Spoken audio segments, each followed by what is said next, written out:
Hi friends, ಎಲ್ಲರಿಗೂ ನಮಸ್ಕಾರ. ನಾನು ಮೋಹನ್ ಕುಮಾರ್. ನಿಮಗೆಲ್ಲರಿಗೂ ಸ್ಪರ್ಧಾ ಕರ್ನಾಟಕ ಯೂಟ್ಯೂಬ್ ಚಾನಲ್ಗೆ ಪ್ರೀತಿಯ ಸ್ವಾಗತ. ಡಿಯರ್ ಫ್ರೆಂಡ್ಸ್, ನಿಮಗೆಲ್ಲ ಗೊತ್ತಿರುವಂತೆ 2024ರಲ್ಲಿ GPSTR ಮತ್ತು HSTR ವಿಷಯಗಳಲ್ಲಿ ಸೋಷಿಯಲ್ ಸೈನ್ಸ್, ಮ್ಯಾಥ್ಸ್ ಇರ್ಬೋದು, CB ಮೆಥಡ್, PM ಮೆಥಡ್, ಈ ಎಲ್ಲ ವಿಷಯಗಳು ಇದೇ ಭಾನುವಾರ ನಮ್ಮ ಸ್ಪರ್ಧಾ ಕರ್ನಾಟಕ ಅಕಾಡೆಮಿಯಲ್ಲಿ ಆನ್ಲೈನ್ ತರಗತಿಗಳು ಆರಂಭಗೊಳ್ತಾ ಇದೆ ಈ ಮುಂಬರುವ ನೇಮಕಾತಿಗೆ. ಹಾಗಾದರೆ ಈಗಾಗಲೇ ನಾವು ಕಳೆದ ವಿಡಿಯೋದಲ್ಲಿ ಸ್ಪರ್ಧಾ ಕರ್ನಾಟಕ ಯೂಟ್ಯೂಬ್ ಚಾನಲಲ್ಲಿ ನಮ್ಮ ಸ್ಪರ್ಧಾ ಕರ್ನಾಟಕ ಮೊಬೈಲ್ ಆ್ಯಪನ್ನು ಪ್ಲೇಸ್ಟೋರಲ್ಲಿ ಹೋಗಿ ಡೌನ್ಲೋಡ್ ಮಾಡ್ಕೋಬೇಕು ಮತ್ತು ನಮ್ಮ ಯೂಟ್ಯೂಬ್ ಚಾನಲ್ಗೆ ಸಬ್ಸ್ಕ್ರೈಬ್ ಆದರೆ ಯಾವಾಗ ನ್ಯೂ ನೋಟಿಫಿಕೇಷನ್ ಮತ್ತು ನ್ಯೂ ವೀಡಿಯೋಸ್ಗಳ ಬಗ್ಗೆ ಮಾಹಿತಿ ನಿಮಗೆ ಸಿಗುತ್ತೆ. ಅದೇ ರೀತಿ HSTR ಮತ್ತು GPSTRಲಿ ಪೇಪರ್ ಫಸ್ಟ್ ಮತ್ತು ಪೇಪರ್ 2ಗೆ ಸಂಬಂಧಿಸಿದಂತೆ ಮ್ಯಾಥಮೆಟಿಕಲ್ ಸೈನ್ಸ್ ಇರ್ಬೋದು, ಸೋಷಿಯಲ್ ಸೈನ್ಸ್ ಇರ್ಬೋದು, ಬಯಾಲಜಿಕಲ್ ಸೈನ್ಸ್ ಇರ್ಬೋದು, ರಿಸಲ್ಟ್ ಓರಿಯೆಂಟೆಡ್ ಆಗಿ ನಾವು ಕ್ಲಾಸಸ್ಗಳನ್ನು ಮಾಡ್ತೇವೆ. ನಿಮಗೆ ಹೆಚ್ಚಿನ ಮಾಹಿತಿ ಬೇಕಾದಲ್ಲಿ 9071673831 ಆರ್ 32 ನಂಬರಿಗೆ ಕರೆ ಮಾಡಿ ಮಾಹಿತಿಯನ್ನು ನೀವು ಪಡಿಬೋದು. ಇದೇ 21/7/2024ರಂದು ನಮ್ಮ ಸ್ಪರ್ಧಾ ಕರ್ನಾಟಕ ಮೊಬೈಲ್ ಆ್ಯಪಲ್ಲಿ ಪ್ಲೇಸ್ಟೋರಲ್ಲಿ ಹೋಗಿ ನೀವು ಡೌನ್ಲೋಡ್ ಮಾಡಿದರೆ ನಮ್ಮ ಆ್ಯಪ್ ಓಪನ್ ಆಗುತ್ತೆ. ಈಗಾಗಲೇ ನಾವು GPSTR, HSTR ಮತ್ತು HSTRಗೆ GPSTR ಮತ್ತು PSI ಇತ್ತೀಚೆಗೆ ಪೇಪರ್ 1, ಪೇಪರ್ 2 ಸಹ ಆನ್ಲೈನಲ್ಲಿ ಸಿಗ್ತಾ ಇದೆ. ಹಾಗೆ ಇದರ ಆಚೆಗೆ ನಮಗೆ ಮುಂದೆ ಹಿಂದೆ ಬಿಟ್ಟಿರ್ತಕ್ಕಂಥ ಅಂದರೆ PDO, ಇದಕ್ಕಿಂತ ಹಿಂದೆ ಅಂದರೆ PDO ಇರ್ಬೋದು, ಲ್ಯಾಂಡ್ ಸರ್ವೆ ಇರ್ಬೋದು, ಮತ್ತು ಬೀಟ್ ಫಾರೆಸ್ಟರ್ ಇರ್ಬೋದು. ನೆಕ್ಸ್ಟು ಹಾಗೆ ಗ್ರಾಮ ಪಂಚಾಯಿತಿ ಅಥವಾ ಗ್ರಾಮೀಣ ಆಡಳಿತ ಅಭ್ಯರ್ಥಿಗಳೇನಿದೆ ಈ VAಗೆ ಸಂಬಂಧಿಸಿದಂಥ ವಿಷಯಗಳು ಆನ್ಲೈನ್ ಮತ್ತು ಆಫ್ಲೈನಲ್ಲಿ ಇದೆ ಅಂತ. ಹಾಗಾದರೆ ಈಗ ಸುದ್ದಿಯಲ್ಲಿರ್ತಕ್ಕಂಥ GPSTR ವಿಷಯಗಳನ್ನು ಕುರಿತು ಮಾತಾಡ್ತಾ ಹೋಗ್ತೇನೆ.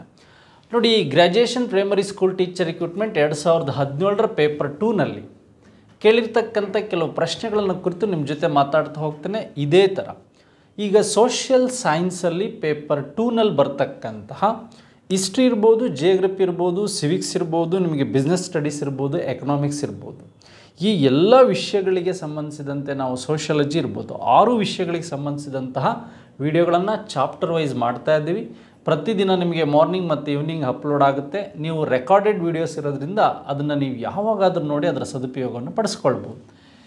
ಹಾಗಾದರೆ ಕಾಳಿದಾಸನ ಈ ಕೆಳಗಿನ ಕೃತಿಯಲ್ಲಿ ಯಾವುದು ಮಹಾಕಾವ್ಯ, ಎಪಿಕ್ಸ್ ಅಂತ ಕೇಳಿದ್ದಾನೆ.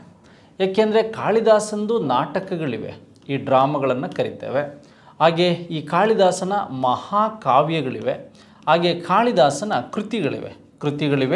ಇವ್ರ ಬಗ್ಗೆ ನಮಗೆ ಮಾಹಿತಿಯನ್ನು ಕೇಳ್ತಾ ಹೋಗಿದ್ದಾರೆ. ಈಗ ಫಸ್ಟ್ ನಾವೀಗ ಕಾಳಿದಾಸ ಯಾರು ಅಂತ ಗೊತ್ತಿದೆ. ಕಾಳಿದಾಸ ಗುಪ್ತರ ಒಂದು 2ನೇ ಚಂದ್ರಗುಪ್ತ ಆಸ್ಥಾನದಲ್ಲಿದ್ದಂಥವನು ಕಾಳಿದಾಸ. ಕಾಳಿದಾಸನನ್ನು ಭಾರತದ ಶೇಕ್ಸ್ಪಿಯರ್ ಅಂತ ಕರೆದವರು ಡಾಕ್ಟರ್ ರಾಧಾಕೃಷ್ಣನ್ ಅವರು. ಯಾರು? ಡಾಕ್ಟರ್ ರಾಧಾಕೃಷ್ಣನ್ ಅವರು ಕಾಳಿದಾಸನನ್ನು ಭಾರತದ ಶೇಕ್ಸ್ಪಿಯರ್ ಅಂತ ಕರೆದರು. ಹಾಗೆ ಕಾಳಿದಾಸ ಅಂದರೆ ಕರ್ನಾಟಕ ಅಥವಾ ಕನ್ನಡದ ಕಾಳಿದಾಸ ಅಂತಕ್ಕಂಥವನು ಬಸಪ್ಪ ಶಾಸ್ತ್ರಿ ಅಂತಕ್ಕಂಥವನು. ಇವನು ಒಡೆಯರ ಆಸ್ಥಾನದಲ್ಲಿದ್ದಂಥವನು. ನೋಡಿ, ಇಲ್ಲಿ ಋತು ಸಂಹಾರ, ಮೇಘದೂತ, ಅಭಿಜ್ಞಾನ ಶಾಕುಂತಲೆ ಮತ್ತು ಕುಮಾರ ಸಂಭವ ಈ 4 ಕೃತಿಗಳು ಕಾಳಿದಾಸಂದೇ. ಆದರೆ ಈ ಒಂದು ಕುಮಾರ ಸಂಭವ ಅಂತಕ್ಕಂಥದ್ದೇನಿದೆ, ಹಾಗೆ ಈ ರಘುವಂಶ ಅಂತಕ್ಕಂಥದ್ದೇನಿದೆ, ಈ ಎರಡೂ ಸಹ ಕಾಳಿದಾಸನ ಮಹಾಕಾವ್ಯಗಳು. ಹಾಗೆ ಈ ಒಂದು ಅಭಿಜ್ಞಾನ ಶಾಕುಂತಲೆ ಇರ್ಬೋದು, ವಿಕ್ರಮೋರ್ವಶ್ಯ ಅಂತಕ್ಕಂಥದ್ದು ಇರ್ಬೋದು. ನೋಡಿ, ಅಭಿಜ್ಞಾನ ಶಾಕುಂತಲೆ, ವಿಕ್ರಮೋರ್ವಶ್ಯ ಇರ್ತಕ್ಕಂಥ ಕೃತಿಗಳು. ಹಾಗೆ ಮಾಳ್ವಿಕಾಗ್ನಿಮಿತ್ರ, ವಿಕ್ರಮೋರ್ವಶ್ಯ, ಮಾಳ್ವಿಕಾಗ್ನಿಮಿತ್ರ, ಅಭಿಜ್ಞಾನ ಶಾಕುಂತಲೆ ಈ 3 ಕಾಳಿದಾಸನ ನಾಟಕಗಳು. ಹಾಗೆ ಋತು ಸಂಹಾರ, ಮೇಘದೂತ ಇವು ಈತನ ಕೃತಿಗಳಿಗೆ ಸಂಬಂಧಿಸಿದಂತೆ ಗೊತ್ತಿರಬೇಕು. ಇವೆಲ್ಲವೂ ಸಹ ಸಂಸ್ಕೃತದಲ್ಲಿದೆ ಅಂತಕ್ಕಂಥದ್ದು. ಹಾಗೆ ಅಭಿಜ್ಞಾನ ಶಾಕುಂತಲೆ ಅಂತಕ್ಕಂಥದ್ದು ವಿಶ್ವದ ಒಂದು 100 ಭಾಷೆಗಳಿಗೆ ಟ್ರಾನ್ಸ್ಲೇಷನ್ ಆಗಿರ್ತಕ್ಕಂಥದ್ದು. ಮಾಳ್ವಿಕಾಗ್ನಿಮಿತ್ರದಲ್ಲಿ ಬರ್ತಕ್ಕಂಥ ಅಗ್ನಿಮಿತ್ರ ಅಂತಕ್ಕಂಥವನು ಶುಂಗ ಸಂತತಿಗೆ ಸೇರಿದ್ರ ಬಗ್ಗೆ ಇದ್ರ ಕೃತಿಗಳ ಡೀಟೇಲ್ಸು ಸಹ ಮುಂದೆ ಎಕ್ಸಾಮ್ಗಳಲ್ಲಿ ಕೇಳೋ ಸಾಧ್ಯತೆಗಳಿರುತ್ತೆ. ಹಾಗಾಗಿ GPSTR ಮತ್ತು HSTR ಪರೀಕ್ಷೆಗಳಲ್ಲಿ ಕೇಳ್ಬೋದಾದಂಥ ಪ್ರಮುಖ ಪ್ರಶ್ನೆಗಳು ಮುಂದೆ ಇನ್ನೂ ಹೇಗೆಲ್ಲ ಕೇಳ್ಬೋದು ಅನ್ನೋದನ್ನು ನೀವು ವಿಡಿಯೋಗಳ ಮೂಲಕ ತಿಳ್ಕೊಳ್ಬೋದು. ಇದು 2017ರ GPSTR ಪೇಪರ್ 2ನಲ್ಲಿ ಕೇಳಿರ್ತಕ್ಕಂಥ ಪ್ರಶ್ನೆಗಳು. ಉಡುಪಿಯಲ್ಲಿ ಮಧ್ವಾಚಾರ್ಯರಿಂದ ಸ್ಥಾಪಿಸಲ್ಪಟ್ಟ ಕೃಷ್ಣ ವಿಗ್ರಹವು ಈ ಸ್ಥಳದಿಂದ ತರಲ್ಪಟ್ಟಿದೆ ಎಂದು ನಂಬಲಾಗಿದೆ. ನೋಡಿ, ಮಧ್ವಾಚಾರ್ಯರು ಅಂದರೆ ಗೊತ್ತೈತೆ ನಿಮಗೆ, ದ್ವೈತ ಸಿದ್ಧಾಂತ. ನೋಡಿ, ಈ ಜೀವಾತ್ಮ ಮತ್ತು ಪರಮಾತ್ಮ ಎರಡು ಬೇರೆ, ದ್ವೈ ಅಂತ ಹೇಳಿದವರು ಯಾರು ಅಂದರೆ ಮಧ್ವಾಚಾರ್ಯ. ನೋಡಿ, ಮಧ್ವಾಚಾರ್ಯರು ಹಾಗಾದರೆ ಉಡುಪಿಯಲ್ಲಿ ಮಧ್ವಾಚಾರ್ಯರಿಂದ ಈ ಒಂದು ಸ್ಥಾಪಿಸಲ್ಪಟ್ಟ ಕೃಷ್ಣ ಮತ್ತು ಬಲರಾಮನ ವಿಗ್ರಹವನ್ನು ಎಲ್ಲಿಂದ ತಂದರು ಅಂತಕ್ಕಂಥದ್ದು. ನೋಡಿ, ತಮಿಳುನಾಡು ಈಗ ಮಹಾಬಲಿಪುರಂ ಇರ್ಬೋದು, ಕರ್ನಾಟಕ ಒಂದು ಈ ಕಲ್ಯಾಣಿ ಇರ್ಬೋದು, ಇವೆರಡು ಆಪ್ಷನ್ಸ್ ಅಲ್ಲ.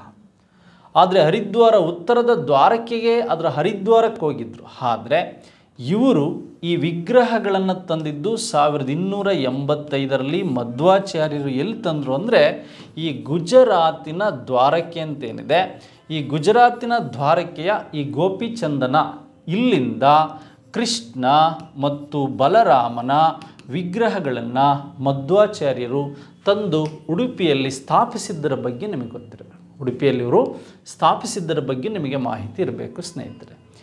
ಎಸ್, ಹಾಗಾದರೆ ಎರಡನೇ ಪ್ರಶ್ನೆಗೆ ನಮಗೆ ಮಾಹಿತಿ ಗೊತ್ತಾಯಿತು. ಮಧ್ವಾಚಾರ್ಯರದು ದ್ವೈತ ಸಿದ್ಧಾಂತ, ಶಂಕರಾಚಾರ್ಯರದು ನಿಮಗೆ ಗೊತ್ತಿರಬೇಕು ಅದ್ವೈತ ಸಿದ್ಧಾಂತ ಅಂತ. ಎಸ್, ಹಾಗಾದರೆ ಕೆಳಗಿನ ಸಂತತಿಗಳಲ್ಲಿ ಕಾಲಾನುಕ್ರಮಣಕ್ಕೆ ಪ್ರಕಾರ ಹೊಂದಿಸಿ ಅಂತಿದೆ. ನೋಡಿ, ಇಲ್ಲಿ ವಿಶೇಷವಾಗಿ ನಮಗೆ ಈ ಗುಲಾಮಿ ಸಂತತಿ ಅಂತಕ್ಕಂಥದ್ದು ಎಲ್ಲಿಂದ ಎಲ್ಲಿವರೆಗಿತ್ತು. 1206ಕ್ಕೆ ಕುತುಬುದ್ದೀನ್ ಐಬಕ್ ಅಂತಕ್ಕಂಥವನು ಗುಲಾಮಿ ಸಂತತಿಯನ್ನು ಸ್ಥಾಪಿಸಿದ. 1206ರಿಂದ 1290ರವರೆಗೆ ಇತ್ತು. ಈಗ ಕಾಲಾನುಕ್ರಮ ಕ್ರೊನಾಲಜಿಕಲ್ ಆರ್ಡರ್ ಕೇಳಿದ್ದಾರೆ. 1290ರಿಂದ 1320ರವರೆಗಿದ್ದು ಈ ಒಂದು ಖಿಲ್ಜಿ ಸಂತತಿ. ಹಾಗೆ 1320ರಿಂದ ಮೊಹಮ್ಮದ್ ಬಿನ್ ತುಘಲಕ್ ಇವರೆಲ್ಲ ಬರ್ತಕ್ಕಂಥದ್ದು 1414ರವರೆಗೂ ತುಘಲಕ್ ಸಂತತಿ. ಹಾಗೆ ಸೈಯದ್ ಸಂತತಿ ಇದ್ದದ್ದು 1114ರಿಂದ 1451ರವರೆಗೆ ಇತ್ತು. ಹಾಗಾದರೆ ಇನ್ನೊಂದು 1451ರಿಂದ 1526ರವರೆಗಿದ್ದಂಥದ್ದು ಈ ಲೂದಿ ಸಂತತಿ ಅಂತಕ್ಕಂಥದ್ದು ಗೊತ್ತಿರಬೇಕು. ಲೂದಿ ಸಂತತಿ ಅಂತಕ್ಕಂಥದ್ದು ಗೊತ್ತಿರಬೇಕು. ಹಾಗಾದರೆ ನಮಗಿದು ಫಸ್ಟು, ಸೆಕೆಂಡು, ಥರ್ಡು, ಫೋರ್ತು, ಇದು ಫಿಫ್ತ್ ಒನ್ ಆಯಿತು. 5 ಸಂತತಿಗಳು ಡೆಲ್ಲಿ ಡೈನೆಸ್ಟಿಯನ್ನು ಆಳ್ವಿಕೆ ಮಾಡಿದ್ದು ಗೊತ್ತಾಯಿತು ನಮಗೆ. ಈಗ ಒಂದು ಇಲ್ಲಿ ವಿಶೇಷವಾಗಿ ಫಸ್ಟ್ ಒನ್ ಗುಲಾಮಿ ಸಂತತಿ, ಹಾಗೆ ಖಿಲ್ಜಿ ಸಂತತಿ, ಹಾಗೆ ತುಘಲಕ್ ಸಂತತಿ, ಹಾಗೆ ಸೈಯದ್ ಸಂತತಿ, ಹಾಗೆ ಲೂದಿ ಸಂತತಿ. ನೋಡಿ, ಇಲ್ಲಿ ನಮಗೆ ಕುತುಬುದ್ದೀನ್ ಐಬಕ್ಕನಿಂದ ಸ್ಥಾಪನೆಯಾಗಿದ್ದು ಈ ಒಂದು ಗುಲಾಮಿ ಸಂತತಿ. ಇಲ್ತಮಶ್ ಬಲ್ಬನ್ ಇಂಪಾರ್ಟೆಂಟ್. ನೋಡಿ, ಈ ಜಲಾಲುದ್ದೀನ್ ಖಿಲ್ಜಿಯಿಂದ ಸ್ಟಾರ್ಟ್ ಆಗಿದ್ದು ಯಾವುದು ಅಂದರೆ ಖಿಲ್ಜಿ ಸಂತತಿ. ಅಲ್ಲಾವುದ್ದೀನ್ ಖಿಲ್ಜಿ, ಜಲಾಲುದ್ದೀನ್ ಖಿಲ್ಜಿ ಬೇಕು. ಈ ಒಂದು ಗಿಯಾಸುದ್ದೀನ್ ತುಘಲಕ್ನಿಂದ ಸ್ಟಾರ್ಟ್ ಆಗಿದ್ದು ತುಘಲಕ್ ಸಂತತಿ. ಹಾಗೆ ಒಂದು ಕಿಜರ್ ಖಾನನಿಂದ ಸ್ಟಾರ್ಟ್ ಆಗಿದ್ದು ಯಾವುದು ಅಂದರೆ ಸೈಯದ್ ಸಂತತಿ. ಹಾಗೆ ಈ ಬಹ್ಲೂಲ್ ಲೂದಿಯಿಂದ ಸ್ಟಾರ್ಟ್ ಆಗಿದ್ದು ಯಾವುದು ಅಂದರೆ ಲೂದಿ ಸಂತತಿ. ಇದೊಂದು ಅಫ್ಘಾನ್ ಡೈನೆಸ್ಟಿ, ಪಠಾಣರಿಗೆ ಸಂಬಂಧಿಸಿದಂತೆ. ಎಸ್, ಹಾಗಾದರೆ ಸೈಯದ್ ತುಘಲಕ್ ಖಿಲ್ಜಿ ಗುಲಾಮಿ ಇದ್ರ ಮೇಲೆ ಮುಂದುವರೆದ ಪ್ರಶ್ನೆಗಳು ನಮಗೆ ಮತ್ತೆ ಬೇರೆ ಬೇರೆ ವಿಧಾನದಲ್ಲಿ ಪ್ರಶ್ನೆಗಳನ್ನು ಕೇಳ್ಬೋದು. ಈ ಮೂರನೇ ಪ್ರಶ್ನೆಗೆ ಸರಿಯಾದ ಉತ್ತರ ಯಾವುದು ಅಂದರೆ ಆಪ್ಷನ್ ಎ, ಫಸ್ಟ್ ಒನ್ ಅಂತಕ್ಕಂಥದ್ದು ನಮಗೆ ಗೊತ್ತಾಯಿತು. ನೆಕ್ಸ್ಟ್, ಎರಡನೆಯ ದೇವರಾಯನ ಪ್ರೌಢದೇವರಾಯ ಶೂರ ದಂಡನಾಯಕನಾಗಿದ್ದವರು ಯಾರು? ನೋಡಿ, ವಿಜಯನಗರದಲ್ಲಿ ಪ್ರೌಢದೇವರಾಯ ಅಂತಕ್ಕಂಥದ್ದು, ಹಾಗೆ ಈ ಗಜ ಬೆಂಟೆಗಾರ ಅಂತಕ್ಕಂಥ ಬಿರುದಿದ್ದು, ಮತ್ತು ಈ ಸಂಗಮ್ ಸಂತತಿಯಲ್ಲಿ ತುಂಬ ಶ್ರೇಷ್ಠವಾದ ವ್ಯಕ್ತಿ ಈ ಎರಡನೇ ದೇವರಾಯ. ನೋಡಿ, ಈತ ತನ್ನ ಕುರಾನ್ ಕೃತಿಗಳನ್ನು ಮತ್ತು ಮುಸಲ್ಮಾನರನ್ನ ಸೇನೆಗೆ ಸೇರಿಸ್ಕೊಂಡಿದ್ದಾಗಿರ್ಬೋದು. ಆತನ ಒಬ್ಬ ದಂಡನಾಯಕನಾದಂತಹ ಈ ದಂಡೇಶ ಏನಿದ್ದಾನೆ, ಈತನನ್ನು ಸಿಲೋನನ್ನು ಗೆಲ್ಲೋದಕ್ಕೆ ಕಳಿಸ್ತಾನೆ ದಂಡೇಶನನ್ನು. ಈ ದಂಡೇಶನನ್ನು ಸಿಲೋನನ್ನು ಗೆಲ್ಲೋದಕ್ಕೆ ಕಳಿಸಿ ಲಕ್ಕಣ ದಂಡೇಶನನ್ನು, ಈ ದಂಡೇಶನಿಂದ ಏನಾಗುತ್ತೆ, ವಿಶೇಷವಾಗಿ ಮುಂದೆ ಏನಾಗುತ್ತೆ ಅಂತಕ್ಕಂಥದ್ದು ನಾವು ನೋಡಿದರೆ, ಈತ ಈ ಸಮುದ್ರವನ್ನು ಗೆದ್ದಿದ್ದರಿಂದ ದಕ್ಷಿಣ ಸಮುದ್ರಾಧಿಪತಿ ಅಂತಕ್ಕಂಥ ಬಿರುದು ಯಾರಿಗಿತ್ತು ಅಂದರೆ ಈ ಒಂದು ದಂಡೇಶನಿಗಿತ್ತು. ಹಾಗಾಗಿ ಎರಡನೇ ದೇವರಾಯನ ಕಾಲದಲ್ಲಿ ಈ ಒಂದು ಪರ್ಷಿಯಾದ ಪ್ರವಾಸಿಗ ಈ ಒಂದು ಅಬ್ದುಲ್ ರಜಾಕ್ ಭೇಟಿ ನೀಡಿದ್ದ. ವಿಜಯನಗರದಲ್ಲಿ ಗುಲಾಬಿಗಳ ಮಾರಾಟ ಇರ್ಬೋದು, ಅಥವಾ ವಜ್ರ ವೈಡೂರ್ಯಗಳನ್ನು ಬೀದಿಗಳಲ್ಲಿ ಮಾರ್ತಾ ಇದ್ದರು. ಇಂತಹ ಒಂದು ಸಾಮ್ರಾಜ್ಯವನ್ನು ನಾನು ಕಣ್ಣಿಂದ ನೋಡಿಲ್ಲ, ಕಿವಿಯಿಂದ ಕೇಳಿಲ್ಲ ಅಂತ ಹೇಳಿದ್ದೆ. ಅಬ್ದುಲ್ ರಜಾಕ್ ಇವನ ಆಸ್ಥಾನಕ್ಕೆ ಬಂದಂಥವನು. ಹಾಗಾದರೆ ಈ ಬಂಕೇಶ ಯಾರು? ರಾಷ್ಟ್ರಕೂಟರ ಆಸ್ಥಾನದಲ್ಲಿ ಅಮೋಘ ವರ್ಷನ್ ನೃಪತುಂಗನ ಆಸ್ಥಾನದಲ್ಲಿದ್ದವನು ಬಂಕೇಶ. ಮತ್ತು ನೆಕ್ಸ್ಟ್ ಕೇಳ್ಬೋದು, ಬಂಕೇಶನಿಗೆ ಸಂಬಂಧಿಸಿದಂಥ ಮಾಹಿತಿ ಬಂಕಾಪುರವನ್ನು ನಿರ್ಮಾಣ ಮಾಡ್ತಾನೆ. ರವಿ ಕೀರ್ತಿ ಇಮ್ಮಡಿ ಪುಲಿಕೇಶಿ ಐಹೊಳೆ ಶಾಸನಕ್ಕೆ ಸಂಬಂಧಿಸಿದಂತೆ, ಇವನು ಕೀರ್ತಿವರ್ಮ ರಾಜನಿಗೆ ಸಂಬಂಧಿಸಿದಂತೆ ಗೊತ್ತಾಗಬೇಕು. ಈಗ ಲಕ್ಕಣ್ಣ ದಂಡೇಶ ಅಂತಕ್ಕಂಥವನು ಪ್ರೌಢದೇವರಾಯನಿಗೆ ಸಂಬಂಧಿಸಿದಂಥ ಮುಖ್ಯ ಅಂಶಗಳು ಏನಾಯಿತು ಅಂತಕ್ಕಂಥದ್ದು ಸೆಕೆಂಡ್ ಒನ್ ರೈಟ್ ಆನ್ಸರ್.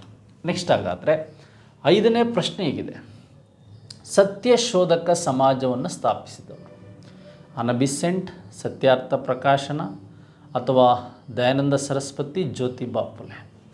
ನೋಡಿ, ಅನಬಿಸೆಂಟ್ರವರು 1882ರಲ್ಲಿ ಈ ಥಿಯೋಸಾಫಿಕಲ್ ಸೊಸೈಟಿಯನ್ನು ತಮಿಳುನಾಡಿನ ಈ ಒಂದು ಅಡಿಯರ್ ಏನಿದೆ ಈ ಅಡಿಯರ್ನಲ್ಲಿ ಸ್ಟಾರ್ಟ್ ಮಾಡ್ತಾರೆ. ಇದು ಫಸ್ಟೇ ಥಿಯೋಸಾಫಿಕಲ್ ಸೊಸೈಟಿ ಅಂತಕ್ಕಂಥದ್ದು ಅಮೇರಿಕದಲ್ಲಿ ನ್ಯೂಯಾರ್ಕ್ನಲ್ಲಿ ಬ್ಲಾವಿಟಸ್ಕಿ ಮತ್ತು ಹೋಲ್ಕಟ್ಟಿಂದ 1875ರಲ್ಲಿ ಸ್ಟಾರ್ಟ್ ಆಯಿತು. ಅದು ಇಲ್ಲಿ ಇಂಡಿಯಾದಲ್ಲಿ ಸ್ಟಾರ್ಟ್ ಆಯಿತು. ಸತ್ಯಾರ್ಥ ಪ್ರಕಾಶನ ಅಂತಕ್ಕಂತಹ ಒಂದು ಹಿಂದೂ ಕೃತಿ ಯಾರ್ದು ಅಂದರೆ ಇದು ಆರ್ಯ ಸಮಾಜದ್ದು ಮತ್ತು ದಯಾನಂದ ಸರಸ್ವತಿಯವರು ಬರೆದಂಥದ್ದು. 1875ರಲ್ಲಿ ಈ ಒಂದು ಆರ್ಯ ಸಮಾಜ ಸ್ಟಾರ್ಟ್ ಮಾಡಿದವರು ದಯಾನಂದ ಸರಸ್ವತಿ. ಹಾಗಾದರೆ ಜ್ಯೋತಿಬಾ ಫುಲೆಯವರು 1873ರಲ್ಲಿ ಪೂನಾದಲ್ಲಿ ಸತ್ಯಶೋಧಕ ಸಮಾಜವನ್ನು ಸ್ಟಾರ್ಟ್ ಮಾಡಿದವರು ಯಾರು ಅಂದರೆ ಈ ಜ್ಯೋತಿಬಾ ಫುಲೆ ಅಂತಕ್ಕಂಥದ್ದು ಗೊತ್ತಿರಬೇಕು. ಹಾಗಾದರೆ ಜ್ಯೋತಿಬಾ ಫುಲೆಗೆ ಸಂಬಂಧಿಸಿದಂತೆ ಇವರು 1848ರಲ್ಲಿ ಈ ಪ್ರಥಮ ಬಾಲಕಿಯರ ಪ್ರೌಢಶಾಲೆಯನ್ನು ಭಾರತದಲ್ಲಿ ಆರಂಭ ಮಾಡಿದವರು ಯಾರು ಅಂದರೆ ಇವರೇ ಜ್ಯೋತಿಬಾ ಫುಲೆ. ಅಲ್ಲಿ ಟೀಚರ್ ಆದಂಥವರೇ ಇವರ ಒಂದು ಮಡದಿಯಾದಂತಹ ಯಾರು ಜ್ಯೋತಿಬಾ ಫುಲೆ ಅವರ ಮಡದಿ ಸಾವಿತ್ರಿಬಾಯಿ ಫುಲೆ ಅಂತಕ್ಕಂಥವ್ರು. ಹಾಗಾದರೆ ಸತ್ಯಶೋಧಕ ಸಮಾಜ ಸ್ಥಾಪನೆ ಆಗಿದ್ದು ಜ್ಯೋತಿಬಾ ಫುಲೆ 1873 ಅಂತಕ್ಕಂಥದ್ದು ಗೊತ್ತಾಯಿತು.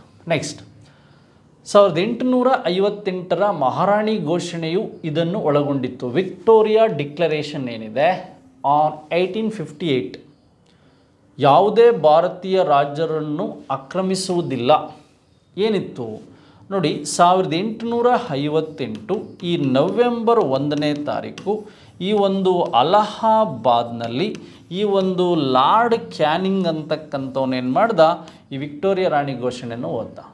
ಮತ್ಯಾವುದೇ ಭಾರತೀಯ ರಾಜರುಗಳನ್ನು ಆಕ್ರಮಿಸುವುದಿಲ್ಲ, ಧಾರ್ಮಿಕ ವಿಷಯಗಳಲ್ಲಿ ಬ್ರಿಟಿಷರ ಸರ್ಕಾರವು ಮಧ್ಯೆ ಪ್ರವೇಶಿಸುವುದಿಲ್ಲ, ದತ್ತು ಪಡೆಯುವ ಹಕ್ಕನ್ನು ಕೊಡಲಾಗುವುದು, ಭಾರತೀಯರು ಬ್ರಿಟಿಷರ ಆಡಳಿತದಲ್ಲಿ ಭಾಗವಹಿಸುವಂತೆ ಒತ್ತಾಯಿಸಲ್ಪಟ್ಟರು. ಇದೇನಿಲ್ಲ, ಈ ಆಪ್ಷನ್ಸ್ ರಾಂಗ್ ಆಗಿದೆ. ಅಲ್ಲಿ ಕೇಳಿರ್ತಕ್ಕಂಥ ಪ್ರಶ್ನೆ ನಮಗೇನು ಅಂದರೆ ಯಾವುದು ಒಳಗೊಂಡಿರಲಿಲ್ಲ ಅಂತಕ್ಕಂಥದ್ದು ಗೊತ್ತಾಯಿತು. ಈ ಆಪ್ಷನ್ಸ್ ತಪ್ಪಾಗಿದೆ. ಮೇಜರಾಗಿ ಈ ವಿಕ್ಟೋರಿಯಾ ರಾಣಿ ಒಂದು ಘೋಷಣೆಯನ್ನು ಬ್ರಿಟಿಷ್ ಈಸ್ಟ್ ಇಂಡಿಯಾ ಕಂಪನಿಯ ಆಡಳಿತ ಭಾರತದಲ್ಲಿ ಎಂಡಾಯಿತು. ಮತ್ತು ಹಾಗಾದರೆ ಮತ್ಯಾವುದೇ ಭಾರತೀಯ ರಾಜರು ಆಕ್ರಮಿಸಿದ ಧಾರ್ಮಿಕ ವಿಷಯ ಮತ್ತು ದತ್ತು ಪಡೆಯುವ ಹಕ್ಕುಗಳಿಗೆ ಸಂಬಂಧಿಸಿದಂತೆ ವಿಷಯಗಳನ್ನು ಇಲ್ಲಿ ನೋಡ್ತಾ ಹೋಗ್ಬೋದು. 6ನೇ ಪ್ರಶ್ನೆಗೆ ಆಪ್ಷನ್ ಡಿ ಸರಿಯಾದ ಉತ್ತರ. ಎಸ್. ಹಾಗಾದರೆ ಮುಂದಿನ ಪ್ರಶ್ನೆ ಬಗ್ಗೆ ಮಾತಾಡೋಣ. ಗಾಂಧೀಜಿಯವರು ಅಧ್ಯಕ್ಷತೆ ವಹಿಸಿದ ಏಕೈಕ ರಾಷ್ಟ್ರೀಯ ಕಾಂಗ್ರೆಸ್ ಅಧಿವೇಶನ ನೋಡಿ, ಇದು ತುಂಬ ಸಲ ರಿಪೀಟ್ ಆಗಿರ್ತಕ್ಕಂಥ ಪ್ರಶ್ನೆ. ಇಂಡಿಯನ್ ನ್ಯಾಷನಲ್ ಕಾಂಗ್ರೆಸ್ ಅಧಿವೇಶನ. ಇದಕ್ಕೆ ರೈಟ್ ಆನ್ಸರ್ ಯಾವುದು ಅಂದರೆ ಈ ಬೆಳಗಾವಿ ನೋಡಿ. ಬೆಳಗಾವಿಯಲ್ಲಿ ನಡೆದಂತಹ 39ನೇ INC ಅಧಿವೇಶನದಲ್ಲಿ ಏಕೈಕ ಗಾಂಧೀಜಿಯವರು ಅಧ್ಯಕ್ಷತೆ ವಹಿಸಿದ ಏಕೈಕ ಅಧಿವೇಶನ ನೋಡಿ. ಈ ಅಧಿವೇಶನದಲ್ಲಿ 26,000 ಜನ ಕಾರ್ಯಕರ್ತರು ಭಾಗವಹಿಸಿದ್ರು. ಹಿಂದೂಸ್ತಾನ್ ಸೇವಾ ದಳದವರು ಇದನ್ನು ನಡೆಸಿಕೊಟ್ರು. ಹಾಗೆ ಹಿಂದೂ ಮಹಾಸಭೆ ಇರ್ಬೋದು, ಖಿಲಾಫತ್ ಮಹಾಸಭೆ ಇರ್ಬೋದು, ಬ್ರಾಹ್ಮಣ ಮಹಾಸಭೆ ಇರ್ಬೋದು, ಇದರಲ್ಲೇ ನಡೀತು. ಜೊತೆಗೆ ಕರ್ನಾಟಕ ಏಕೀಕರಣ ಸಭಾ ನಡೆದಿದ್ದು ಇದೇ ಬೆಳಗಾವಿ ಅಧಿವೇಶನದಲ್ಲಿ. ಈ ಸಿದ್ದಪ್ಪ ಕಂಬಳಿ ಅಧ್ಯಕ್ಷರಾಗಿದ್ದು ಈ ಅಧಿವೇಶನದಲ್ಲಿ ಗಂಗೂಬಾಯಿ ಹಾನಗಲ್ ಅವರು ಉದಯವಾಗಲಿ ಚೆಲುವ ಕನ್ನಡ ನಾಡು ಅಂತಕ್ಕಂಥ ಗೀತೆಯನ್ನು ಆಡಿದ್ದು ಸಹ ಇದೇ ಅಧಿವೇಶನದಲ್ಲಿ ಸ್ನೇಹಿತರೆ. ಎಸ್. ಹಾಗಾದರೆ ನಮಗೆ ಇಷ್ಟು ವಿಷಯಗಳು ಗೊತ್ತಾಯಿತು. ಈಗ 7ನೇ ಪ್ರಶ್ನೆಗೆ ಸರಿಯಾದ ಉತ್ತರ ಬೆಳಗಾವಿ ಅಂತಕ್ಕಂಥದ್ದು ಗೊತ್ತಾಯಿತು. ಎಸ್. ಅದಾದಮೇಲೆ ನಮಗೆ 8ನೇ ಪ್ರಶ್ನೆ, ವಿಲಿಯಂ ಜೋನ್ಸ್ ಸ್ಥಾಪಿಸಿದ್ದು ಅಂತಕ್ಕಂಥದ್ದೇ. ಈ ಒಂದು ಸರ್ ವಿಲಿಯಂ ಜೋನ್ಸಿಗೆ ಸಂಬಂಧಿಸಿದಂಥ ಪ್ರಶ್ನೆ ಕೇಳೋದಾದರೆ ನಿಮಗೆಲ್ಲ ಗೊತ್ತಿದೆ, 1784ರಲ್ಲಿ Royal Asiatic Society of Bengal ಅಂತ ಏನಿದೆ, ಈ ಬೆಂಗಾಲನ್ನು ಸ್ಥಾಪಿಸಿದ್ದು ಯಾರು ಅಂದರೆ sir William Jones. Sir William ಜೋನ್ಸ್ರವರು ಭಾರತೀಯ ಭಾಷೆ ಸಂಸ್ಕೃತಿ ಇದೆಲ್ಲ ಅಧ್ಯಯನ ಮಾಡೋದಕ್ಕೆ ಒಂದು ಓರಿಯೆಂಟಲಿಸ್ಟ್ ಆಗಿ ಈ ಒಂದು ಕಲೆ ಸಂಸ್ಕೃತಿ ಮತ್ತು ಎಕ್ಸ್ಕ್ಯಾವಿಯೇಷನ್ ಮಾಡೋದಕ್ಕೆ ಇದನ್ನು ಸ್ಟಾರ್ಟ್ ಮಾಡಿದ್ರು.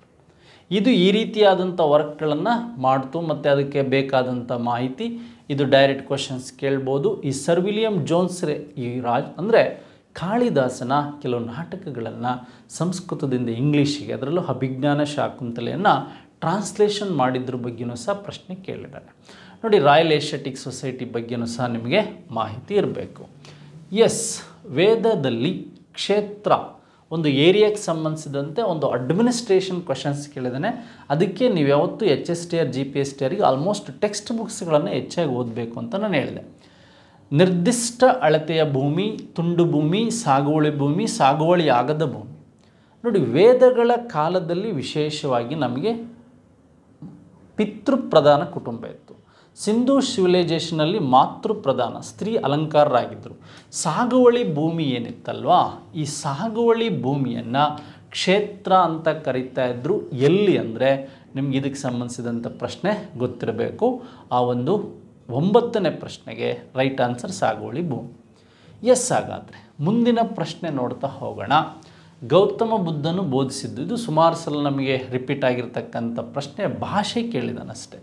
ನೋಡಿ, ಗೌತಮ ಬುದ್ಧ ನಮಗೆ ವಿಶೇಷವಾಗಿ 563ರಿಂದ 483 BCನಲ್ಲಿ ಅವನ ಜೀವಿತಾವಧಿ ಬಗ್ಗೆ ನೋಡಿದ್ವಿ. ಈ ಉತ್ತರ ಪ್ರದೇಶದ ಜಿಂಕೆ ವನ ಏನಿದೆ, ಈ ಜಿಂಕೆ ವನದಲ್ಲಿ ಈ ಪಾಳಿ ಭಾಷೆಯಲ್ಲಿ, ಜನಸಾಮಾನ್ಯರ ಆಡುವ ಭಾಷೆಯಲ್ಲಿ ಇವನು ತನ್ನ ಮೊದಲ ಬೋಧನೆಯನ್ನು ಮಾಡ್ತಾನೆ. ಈ ಬೋಧನೆಯನ್ನು ನಾವೇನಂತ ಕರಿತೀವಿ, ಧರ್ಮಚಕ್ರ ಅಂತ ಕರಿತೀವಿ. ಹಾಗಾದರೆ ಇದು ಯಾವ ಭಾಷೆಯಲ್ಲಿ, ಪಾಳಿ ಭಾಷೆಯಲ್ಲಿದೆ ಅಂತಕ್ಕಂಥದ್ದು ಗೊತ್ತಿರಬೇಕು. ಇವನು ಲುಂಬಿನಿ ವನದಲ್ಲಿ ಹುಟ್ಟಿದ್ರ ಬಗ್ಗೆ ಕೇಳ್ಬೋದು, ಜ್ಞಾನೋದಯವಾಗಿದ್ದ್ರ ಬಗ್ಗೆ ಕೇಳ್ಬೋದು, ಹಾಗೆ ಕುಶಿನಗರದಲ್ಲಿ ಡೆತ್ ಆಗಿದ್ರ ಬಗ್ಗೆ ಕೇಳ್ಬೋದು. ಹಾಗೆ ಸಾರನಾಥ, ಉತ್ತರ ಪ್ರದೇಶದ ಸಾರನಾಥದ ಜಿಂಕೆ ವನದಲ್ಲಿ ಈ ಧರ್ಮಚಕ್ರವನ್ನೇ ನಾವು ನ್ಯಾಷನಲ್ ಒಂದು ಸಿಂಬಲ್ ಆಗಿ, ಎಂಬ್ಲಮ್ ಆಗಿ ಆಯ್ಕೆ ಮಾಡಿದ್ರ ಬಗ್ಗೆ ಗೊತ್ತಿರಬೇಕು. ಸಂಸ್ಕೃತ, ಖರೋಷ್ಠಿ ಮತ್ತು ಇದು ಅಂದರೆ ಯವನದಲ್ಲಿ ಅಂತ ಇದ್ಯಾವುದು ಅಲ್ಲ ಅಂತಕ್ಕಂಥದ್ದು ನಮಗೆ ಕೇಳ್ತಾ ಹೋಗಿದ್ದಾರೆ. ಇದು ಆನ್ಸರು ಬಿ, ಸೆಕೆಂಡ್ ಒನ್ ಏನಿದೆ ಅದು ರೈಟ್ ಆನ್ಸರ್. ಎಸ್, ಹಾಗಾದರೆ ಅದಾದಮೇಲೆ ಮೆನ್ಸ್ವಿಕ್, ವರ್ಲ್ಡ್ ಹಿಸ್ಟ್ರಿ ಬಗ್ಗೆ ಸ್ವಲ್ಪ ಕ್ವಶನ್ಸ್ ಕೇಳಿದ್ದಾನೆ. ಮೆನ್ಸ್ವಿಕರು ವಿಜಯ ಸಾಧಿಸಿದ ನಂತರ ರಷ್ಯಾ ದೇಶವು ಹೀಗೆ ಘೋಷಿಸಿತು. ನೋಡಿ, ಇಲ್ಲಿ ಕಮ್ಯುನಿಸ್ಟ್ ಜಾತ್ಯತೀತ ಇತ್ತು ಅಲ್ಲ, ಇವೆರಡರಲ್ಲಿ ಕನ್ಫ್ಯೂಸ್ ಆಗ್ಬೋದು ನಿಮಗೆ. USSR ಮತ್ತು ಪ್ರಜಾಪ್ರಭುತ್ವದ ಗಣರಾಜ್ಯಗಳು. ನೋಡಿ, ಇಲ್ಲಿ ಡೆಮೊಕ್ರೆಟಿಕ್ ರಿಪಬ್ಲಿಕ್ ಅಂತಲೇ USSR ಆದಮೇಲೆ ನಮಗಿದು ಡಿಕ್ಲೇರ್ ಆಗಿದ್ದು. ರೈಟ್ ಆನ್ಸರ್ ಯಾವುದು ಅಂದರೆ D. 11th questions right answer ಯಾವುದು ಅಂದರೆ ಡಿ. ವರ್ಲ್ಡ್ ಹಿಸ್ಟ್ರಿ ಬಗ್ಗೆಯೂ ಸಹ ನೀವು ಫಸ್ಟ್ PU ಮತ್ತು 10th ಬುಕ್ಸ್ಗಳಲ್ಲೂ ಸಹ ಓದಬೇಕು. ಎಸ್, ಸಿಂಧೂ ನದಿ ಕಣಿವೆಯ ನಾಗರಿಕತೆ ಮತ್ತು ಮೆಸೊಪೊಟೋಮಿಯಾ ನಾಗರಿಕತೆ ನಡುವಿನ ಸಂಬಂಧಗಳನ್ನು ದೃಢೀಕರಿಸಿದ ಅಂಶ. ಏಕೆಂದರೆ ಸಿಂಧೂ ನಾಗರಿಕತೆ ಈ ರೋಮನ್, ಮೆಸೊಪೊಟೋಮಿಯಾ ಮತ್ತು ಚೀನಾ ನಾಗರಿಕತೆ ಸಮಕಾಲೀನ ನಾಗರಿಕತೆ ಅಂತ ಕರಿತೀವಿ. ಕೆಲವು ಬುಕ್ಸ್ಗಳಲ್ಲಿ ರೋಮನ್ ಪರಿಚಯ ಇರಲಿಲ್ಲ ಅಂತಲೂ ಸಹ ಕೆಲವಿದೆ. ಆದರೆ ಸಿಂಧೂ ನಾಗರಿಕತೆಯನ್ನು ತಾಮ್ರಯುಗದ ನಾಗರಿಕತೆ ಅಂತ ಕರಿತಾ ಇದ್ವಿ. ಬಟ್ ಇವರು ಲೋಥಾಲಲ್ಲಿ ಸಿಕ್ಕಿರ್ತಕ್ಕಂತಹ ಮುದ್ರೆಗಳು ಯಾಕೆ ಅಂದರೆ ಇಲ್ಲಿ ಮೆಸೊಪೊಟೋಮಿಯಾದಲ್ಲಿ ದೊರೆತ ಸಿಂಧೂ ನಾಗರಿಕತೆಯ ನಾಣ್ಯಗಳು. ಯಾಕೆ ಅಂದರೆ ನಾಣ್ಯಗಳು ಇರಲಿಲ್ಲ ಇವ್ರ ಕಾಲದಲ್ಲಿ. ಇಲ್ಲಿ ಇವೆರಡರಲ್ಲಿ ಒಂದು ಆಪ್ಷನ್ಸ್ ಆಗಿರಬೇಕು, ಮುದ್ರೆಗಳು. ಏಕೆಂದರೆ ಯಾವ ಭಾಷೆ ಮಾತಾಡ್ತಾ ಇದ್ರು ಪರ್ಟಿಕ್ಯುಲರ್ ನಾಣ್ಯಗಳು ಇರ್ತಾ ಇರಲಿಲ್ಲ ಅಂತ. ಲೋಥಾಲ್ ಬಗ್ಗೆ ಕೇಳಿಲ್ಲ. ಇಲ್ಲಿ ಮೆಸೊಪೊಟೋಮಿಯಾದಲ್ಲಿ ಈ ಒಂದು ದೊರೆತಿರುವ ಸಿಂಧೂ ನಾಗರಿಕತೆಯ ಮುದ್ರೆಗಳೇನಿದೆ, ಅಸ್ಮತ್ ಅಂತಕ್ಕಂಥ ಒಂದು ಪ್ಲೇಸ್ ಇದೆ ಮೆಸೊಪೊಟೋಮಿಯಾದಲ್ಲಿ. ಈ ಅಸ್ಮತ್ ಪ್ಲೇಸಲ್ಲಿ ಈ ಒಂದು ಸಿಂಧೂ ನಾಗರಿಕತೆ ವ್ಯಾಪಾರದ ಬಗ್ಗೆ ಸಿಕ್ಕಿದೆ ಮಾಹಿತಿ. ನೋಡಿ, ಸಿಂಧೂ ನಾಗರಿಕತೆಯಲ್ಲಿ ದೊರೆತ ಮೆಸೊಪೊಟೋಮಿಯಾ ಮುದ್ರಣಗಳ ಬಗ್ಗೆ ಮಾಹಿತಿ ಇದೆ. ಆಪ್ಷನ್ ಬಿ ಸರಿಯಾದ ಉತ್ತರ 12ನೇ ಪ್ರಶ್ನೆಗೆ ಸ್ನೇಹಿತರೆ. ಎಸ್, ಹಾಗಾದರೆ ಮುಂದಿನ ಪ್ರಶ್ನೆ, ಮರಾಠರ ಒಕ್ಕೂಟದ ಮುಖ್ಯಸ್ಥರು ಯಾರಾಗಿದ್ದರು? ನೋಡಿ, ಈ ಒಂದು ಪೇಶ್ವೆ ಶಿವಾಜಿ ಡೆತ್ ಆದಮೇಲೆ ಸಂಭಾಜಿ ಆದಮೇಲೆ ಸಾಹು ಆದಮೇಲೆ ವಿಶ್ವನಾಥ ಪೇಶ್ವೆ ಏನಿದ್ದಾನೆ, ಮೊದಲ ವಿಶ್ವನಾಥ ಪೇಶ್ವೆ ಬಂದ ನಂತರ ಈ ಮರಾಠರ ಒಕ್ಕೂಟದ ಒಂದು ಮುಖ್ಯಸ್ಥನಾದಂಥವನು ಪೇಶ್ವೆ. ಹಾಗೆ ಹೋಳ್ಕರ್, ಗಾಯಕ್ವಾಡರು, ಮಹಾರಾಜರು ಏನಾಗ್ತಾರೆ, ಡಿವೈಡ್ ಆಗ್ತಾ ಬರ್ತಾರೆ. ಅದ್ರ ಬಗ್ಗೆ ನಾನು ಲಾಸ್ಟ್ ವೀಡಿಯೋದಲ್ಲೂ ಸಹ ಮಾತಾಡಿದ್ದೀನಿ ಸ್ನೇಹಿತರೆ. ಎಸ್, ಹಾಗಾದರೆ ಈ ಒಂದು ಬ್ಲ್ಯಾಕ್ ಹೋಲ್ ಟ್ರ್ಯಾಜಿಡಿ ಏನಿದೆ, ಕಪ್ಪು ಕೋಣೆ ದುರಂತದ ಬಗ್ಗೆ ಕೆಳಗಿನವುಗಳಲ್ಲಿ ಯಾವುದು ಸರಿಯಾಗಿಲ್ಲ? ನೋಡಿ, 1757ರ ಈ ಒಂದು ಬ್ಯಾಟಲ್ ಆಫ್ ಪ್ಲಾಸಿ ಕದನಕ್ಕೆ ಈ ಬ್ಲ್ಯಾಕ್ ಹೋಲ್ ಟ್ರ್ಯಾಜಿಡಿ ಒಂದು ಕಾರಣ. 1756 ಈ ಜೂನ್ 20ಕ್ಕೆ ಈ ಬ್ಲ್ಯಾಕ್ ಹೋಲ್ ಟ್ರ್ಯಾಜಿಡಿ ಆಗಿದ್ದು ಸಿರಾಜುದ್ದೌಲಾ ಒಂದು ಕೋಣೆಯಲ್ಲಿ 146 ಜನರನ್ನು ಕೂಡಿ ಹಾಕಿದ್ದು 18 × 14 ಫೀಟ್ ಇರ್ತಕ್ಕಂಥ ಒಂದು ಕೋಣೆಯಲ್ಲಿ. ಫಸ್ಟ್ ಆಪ್ಷನ್ ಸರಿ. ಇಲ್ಲಿ ಸರಿಯಾಗಿಲ್ಲ ಅಂತ ಕೊಟ್ಟರು ಆಪ್ಷನ್ಸನ್ನು. ಸೆರೆವಾಸಿಗಳಿಗೆ ಸಾಕಷ್ಟು ಆಹಾರ ನೀರನ್ನು ಒದಗಿಸಲಿಕ್ಕೆ ಆಗಲಿಲ್ಲ. ಈ ಆಪ್ಷನ್ ತಪ್ಪು. ಯಾಕೆ ಅಂದರೆ 18 × 14 ಅಡಿ ಇರ್ತಕ್ಕಂಥ ಕೋಣೆಯಲ್ಲಿ ಹೆಂಗೆ ಅದೆಲ್ಲ ಒದಗಿಸೋಕ್ಕೆ ಸಾಧ್ಯ? ಹಾಗಾದರೆ ಬ್ರಿಟಿಷ್ ಸೆರೆವಾಸಿಯನ್ನು ಒಂದು ಚಿಕ್ಕ ಕೋಣೆಯಲ್ಲಿ ಬಂಧಿಸಲ್ಪಟ್ಟಿದ್ದರಿಂದ 123 ಜನ ಡೆತ್ ಆದರು, 23 ಜನ ಬದುಕುಳಿದ್ರು. ಇದೇ ಕಪ್ಪು ಕೋಣೆ ದುರಂತ. ಈ ಕಪ್ಪು ಕೋಣೆ ದುರಂತವು ಕಾಲ್ಪನಿಕ ಘಟನೆ ಎಂದು ಕೆಲವರು ಇತಿಹಾಸಕಾರರು ನಂಬುತ್ತಾರೆ ಜಲಿಯನ್ ವಾಲಾಬಾಗ್ಗೆ ಹೋಲಿಸ್ಕೊಂಡಾಗ. ಬಟ್ ಈಗ ಈ ಒಂದು ಹೇಳಿಕೆ ಯಾವುದು ಸರಿಯಾಗಿಲ್ಲ ಅಂದರೆ ಸೆರೆಮನಿಯಲ್ಲಿ ಸಾಕಷ್ಟು ಮಾಹಿತಿ ಆಹಾರ ಮತ್ತು ನೀರನ್ನು ಒದಗಿಸೋದಿದ್ದಿಲ್ಲ. ಆ ಸೆಂಟೆನ್ಸ್ ತಪ್ಪಾಗಿದೆ ಸ್ಟೇಟ್ಮೆಂಟ್ ವೈಸ್. ಇದೇ ರೀತಿಯಾಗಿ ಪ್ರಶ್ನೆಗಳು ಬರ್ತದೆ. 21/7/2024 ಸ್ಪರ್ಧಾ ಕರ್ನಾಟಕ ಒಂದು ಮೊಬೈಲ್ ಆ್ಯಪಲ್ಲಿ ಪ್ಲೇಸ್ಟೋರಲ್ಲಿ ಹೋಗಿ ಡೌನ್ಲೋಡ್ ಮಾಡಿಕೊಂಡ್ರೆ ನಿಮಗೆ HSTR ಮತ್ತು GPSTR ವೀಡಿಯೋಗಳು ಸಿಗುತ್ತೆ. ನೀವು ಅದನ್ನು ಸದುಪಯೋಗ ಪಡಿಸ್ಕೊಂಡು TET ಅಥವಾ ಯಾವುದೇ ಕಾಂಪಿಟೇಟಿವ್ ಎಕ್ಸಾಮಿನೇಷನ್ಗೆ ಬರ್ತಕ್ಕಂಥ ಪೇಪರ್ 1 ಪೇಪರ್ 2 ಸವಿಸ್ತಾರವಾಗಿ ಮಾತಾಡಿದ್ದೀವಿ. ವಿಡಿಯೋ ಇಷ್ಟ ಆಗಿದ್ದರೆ ಇತರರಿಗೂ ಶೇರ್ ಮಾಡಿ ಅಂತ ಹೇಳ್ತಾ ವಿಡಿಯೋ ಮುಗಿಸ್ತಾ ಇದ್ದೀನಿ. Thank you very much. ಧನ್ಯವಾದಗಳು.